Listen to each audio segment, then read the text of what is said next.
Chers amis, la matinale Top 5 continue ce matin et vous le savez, nous sommes toujours à la recherche de nouveaux invités pour essayer de nous permettre de mieux comprendre ce monde en évolution et sous bien des aspects terrifiants. Ce matin, je reçois Fanny Paris. Bonjour Fanny, comment allez-vous? Bonjour, très bien, merci. Bon, ben, je vous présente, vous êtes anthropologue et vous êtes spécialiste des mondes contemporains et de l'évolution des modes de vie.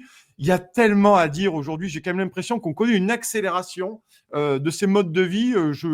J'en veux pour preuve notamment, alors peut-être que c'est un parallélatif, mais la France de Fourquet, la France de Guy, lui, peut-être une séparation entre les élites, une partie de la population, les nouveaux bobos, les écolos, l'écolo-anxiété, tout ça. Vous en parlez, vous, dans les nouveaux sauvages notamment, et vous en parlez dans les enfants gâtés. Est-ce qu'on vit une accélération des modes de vie, Fanny Paris, en ce moment ou pas?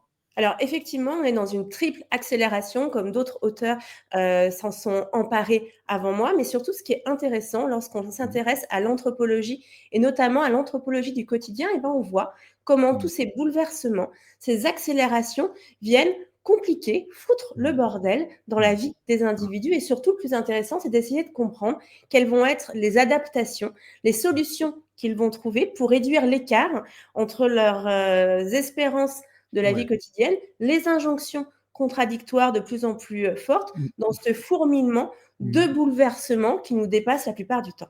Oui, effectivement, c'est des questions qui se posent aujourd'hui et de façon encore plus prégnante, on va en parler. Alors, vos livres, notamment Les enfants gâtés, le nouvel obscurantisme du capitalisme responsable, c'est très intéressant. Les nouveaux sauvages aussi, toutes ces questions-là qui sont posées. Qui sont ces enfants gâtés? Est-ce que c'est cette société de la mondialisation qui a fait ces enfants gâtés? Qui sont-ils? Est-ce qu'on peut les reconnaître d'ailleurs, ces enfants gâtés ou pas? Alors, les enfants gâtés, on peut les reconnaître très facilement. Il y en a certainement autour de vous. Vous en Ouais, faites, à mon avis, partie, tout comme ouais. moi.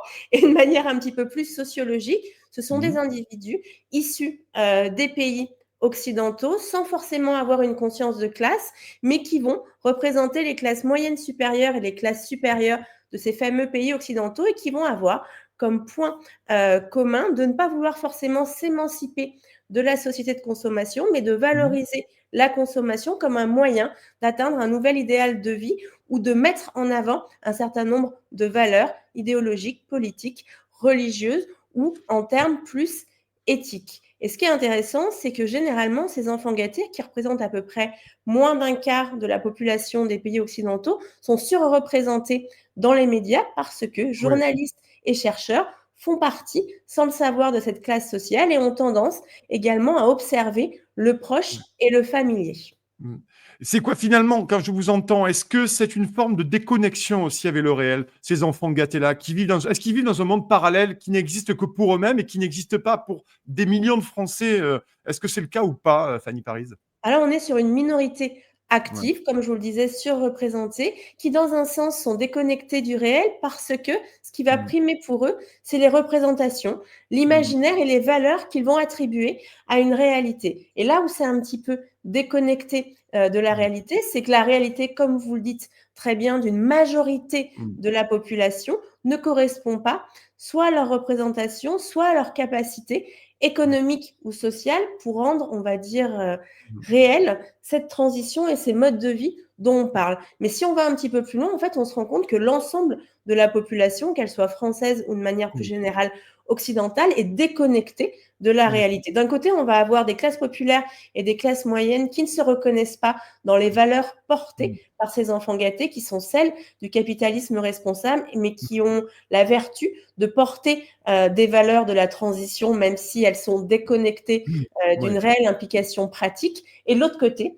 on a des enfants gâtés qui, eux, organisent tout leur univers autour des représentations, mais en perdant pied avec le réel et avec des contraintes bien matérielles et bien économiques qui gouvernent encore le monde aujourd'hui. Je vous écoute et je pense immédiatement, presque mécaniquement, j'ai envie de dire, aux fameuses, zones de faible émission, les ZFE, qui sont en train d'être mises en place dans plusieurs métropoles, une nouvelle fois. classe supérieure, bobo, classe supérieure haute, comme vous le dites, et une partie de la population qui est en train d'être, je suis désolé, furax quant à ça, parce qu'ils ont pas, déjà, ils n'ont pas envie, et de deux, ils n'ont pas les moyens aussi de pouvoir s'équiper avec des voitures électriques pour rentrer dans ces zones. Donc, il y a une forme de discrimination massive. L'inclusivité a totalement disparu malgré ce que veulent ces enfants gâtés. Là aussi, est-ce qu'on n'est pas à cette divergence totale de vision de la société, de moyens également, et de tradition également aussi un peu, hein? Eh ben, on est sur une scission de la société. Mmh. Avant, on avait une fracture sociale qui était très Mmh. présente en Mmh. France. Aujourd'hui, on a une fracture sociale et écologique. Et généralement, plus on va avoir des capitaux Mmh. économiques, culturels et sociaux qui vont être faibles ou Ouais. intermédiaires, plus on va être mis à l'écart de ces enjeux de Mmh. transition. Et les enfants gâtés, sous couvert de bonne conscience, sous Mmh. couvert de capitaux culturels Ouais. économiques et sociaux très forts, vont recréer des ersatz, des mini-communautés qui semblent éco-responsables, mais qui en réalité amènent discrimination, stigmate et repoussent les logiques de cette transition. Vous parlez de la voiture électrique, c'est un petit peu Ouais. un exemple, un Mmh. fer de lance des enfants gâtés qui est un petit peu la fausse bonne idée, en se disant Mmh. on ne questionne pas les valeurs et les contraintes associées à la transition, par contre, on va chercher des réponses qui nous Mmh. permettent le maintien d'un statu quo et limiter les transformations de nos modes de vie sans questionner la place de la mobilité individuelle et en plus en mettant sous le tapis tous les nouveaux coûts cachés à Ouais. l'échelle d'une valeur étendue du produit qui déplace les problèmes et peut-être nous envoie encore plus dans le mur parce que, rappelons-le, la voiture la moins polluante est soit Mmh. notre vieille voiture, soit la Mmh. voiture qui n'a pas été encore construite. Oui, effectivement, c'est des questions qui se posent. En tout cas, merci d'être avec nous ce matin, Fanny Parizin, nouvelle invitée, première fois dans le Talk Show. On est toujours ravis de recevoir de nouvelles personnalités, de nouvelles voix ici, parce qu'ici, chez Talk Show, vous le savez, on fait parler toutes les voix de manière, même si on est d'accord ou pas d'accord, c'est quand même un peu le but de ce pays, ce qu'on appelle la grande dispute. Et moi, j'aime la grande dispute, et c'est la grande conversation là-dessus. Est-ce que, Fanny Parizin, il n'y a pas une forme d'égoïsme aussi de ces enfants gâtés, une forme véritablement par rapport au reste de la population et par rapport à ce qu'on appelle pompeusement, on va se le dire, le vivre ensemble, parce que là, il n'y a plus de vivre ensemble à un moment donné, quand vous avez, vous le dites, des micro-communautés qui se créent comme ça en dépit du bon sens, hein, finalement populaire en plus. Hein. Alors, je ne sais pas si on peut parler vraiment Ouais, d'égoïsme. Il y a un ouais, premier élément qui est, assez transversal à l'espèce humaine, c'est qu'on n'aime pas ouais. le changement et qu'on n'aime Mmh, pas perdre nos habitudes. Donc on va tout faire pour essayer de les conserver au maximum, quitte à mmh, pousser les nouvelles logiques de consommation ou de mode de vie à l'absurde. Donc ça, c'est mmh, un phénomène qui est relativement, on va dire normal et commun. Ces enfants gâtés, vu qu'ils disposent d'un capital économique et culturel ouais, relativement mmh, important, qu'ils ont déjà tout. Donc quand on a tout, c'est plus facile de renoncer et de faire mmh, différemment. Et surtout, ils ont le temps de se poser des questions et d'expérimenter. À mmh, l'inverse, une autre partie de la population n'a pas ce luxe-là, n'a pas encore atteint on va dire, l'imaginaire de réussite ouais, hérité mmh, de la société de consommation du siècle dernier et répond toujours à cet imaginaire de la réussite. Donc en fait, on mmh, n'est plus sur une tension en disant bon bah on a une société qui prône le changement par la continuité, qui nous vante une consommation par et pour la transition. Et en fait, les enfants gâtés et le reste de la population montrent les deux facettes d'un même phénomène, celui d'un immobilisme et celui d'une société qui n'est pas du tout prête à mettre en action ces beaux mmh, discours sur la transition au-delà de ces expérimentations qui sont très socialement situées, mais qui participent quand même à mmh, acculturer le collectif à de mmh. nouvelles manières de faire et à de nouvelles, on va dire, de nouveaux concepts qui étaient encore très éloignés de notre quotidien, et ça pour l'ensemble de la population il y a encore quelques années.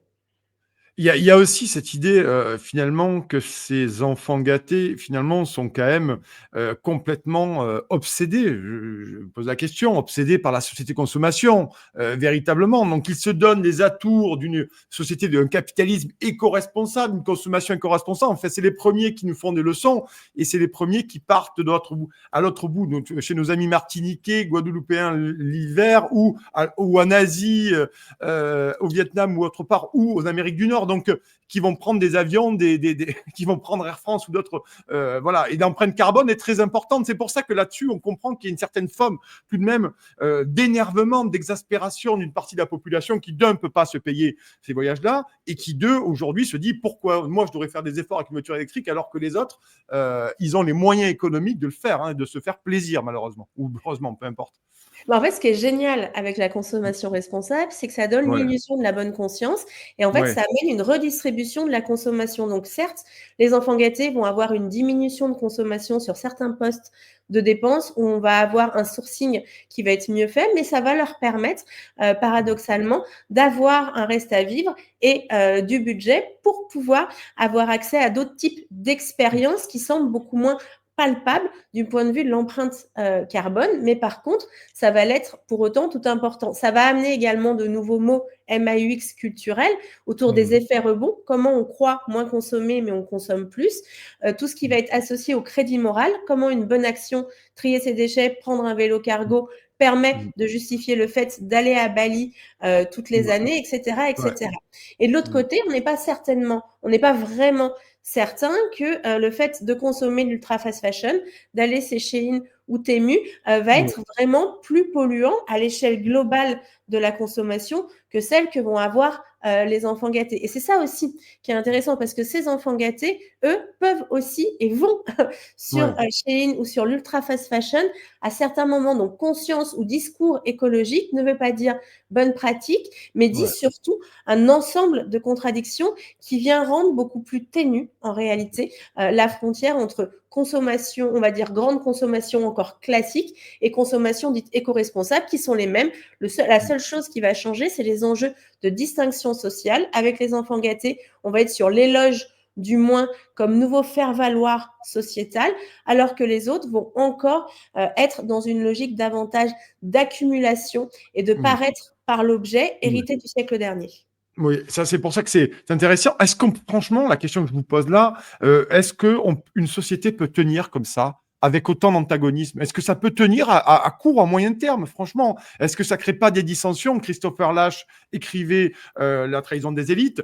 Alors des élites, rapidement, très, très grossièrement, mais cette caste finalement, ou cette classe de gens, vous l'avez dit, supérieure, voire très supérieure, est-ce qu'on peut vivre comme ça dans un pays avec ce vivre ensemble, pompeusement vivre ensemble, ou est-ce qu'on peut construire un avenir en commun aujourd'hui encore? Est-ce que c'est envisageable ou pas, selon vous, Fanny Paris? Alors, je vais faire un pas de côté pour vous Ouais, répondre. Aucune ouais, société qui repose sur le capitalisme responsable ouais. aujourd'hui et à travers le monde n'est viable, ni à court Mmh. terme, ni à moyen terme, et Mmh. encore moins à long terme. On est à la Ouais. fois sur une panne des imaginaires, on est sur une fracture socio-écologique qui ne fait que Mmh. grandir, et là, on se regarde le nombril, on est dans un microcosme français. À l'échelle mondiale, avec les enjeux géostratégiques, l'émergence des classes moyennes mondiales et les Mmh. désastres environnementaux qui sont l'enjeu de notre siècle, en fait, on est déjà dans le mur. Une des manières de penser différemment, ça va être autour de la notion de contrainte. Aujourd'hui, les normes que l'on a dans notre société ne sont plus adaptées à l'urgence de notre époque. On est obligé de choisir de nouvelles contraintes. Et les contraintes, c'est quoi? C'est des normes qui ne sont pas encore acceptées. Aujourd'hui, la situation est désagréable pour tout le monde parce que les normes ne sont plus en adéquation avec les contraintes actuelles. Donc le premier élément, c'est de se dire comment on repense les valeurs, l'importance des choses et on remet de nouveaux cadres normatifs.